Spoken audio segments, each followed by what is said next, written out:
ناظرین، ماہ رمضان کے تعلق سے ایک بات بتانا مقصود ہے۔ وہ بات یہ ہے کہ رمضان مبارک کے چلے جانے پر افسوس ظاہر کرنا۔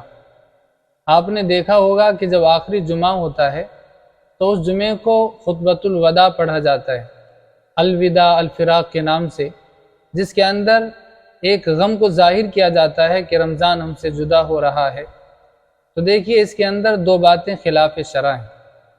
پہلی بات تو یہ غلط ہے کہ رمضان المبارک کے جانے پر غم کا اظہار کرنا، تعصب کا اظہار کرنا، یہ آپ صلی اللہ علیہ وسلم سے ثابت نہیں ہے، نہ آپ کے صحابہ سے یہ بات ثابت ہے۔ بلکہ اس کے برخلاف دوسری بات ہمیں معلوم ہوتی ہے کہ اللہ تعالیٰ نے اس کے فوراً بعد عید الفطر کا دن رکھا ہے، جس کے اندر ہمیں خوشی منانے کا، خوشی کے اظہار کا حکم ہے کہ اچھے کپڑے پہنیں، اچھا کھانا کھائیں اور خوشی کا اظہار کریں۔ یہ انعام کا دن ہے، یہ مغفرت کا دن ہے۔ تو ہمیں خوشی کا حکم ہے، نہ کہ ہم رمضان کے جانے پر غم کا اظہار کریں اور تعصب کا اظہار کریں۔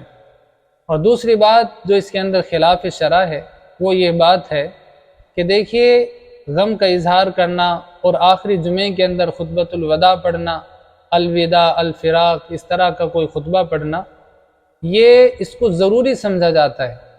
اب اگر کوئی کام فی نفسی جائز بھی ہو، لیکن اگر آپ اس کو ضروری سمجھ کر کے کرنا شروع کر دیتے ہیں اور دین کا نام لے کر کے شروع کرتے ہیں تو پھر وہ بدعت ہو جاتا ہے۔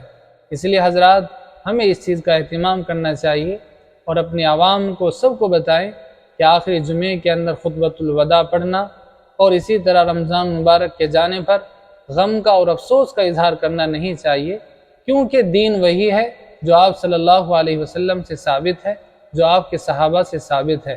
نہ صحابہ نے کبھی رمضان کے گزرنے پر افسوس کیا، نہ اللہ کے نبی صلی اللہ علیہ وسلم نے رمضان کے گزرنے پر افسوس ظاہر فرمایا۔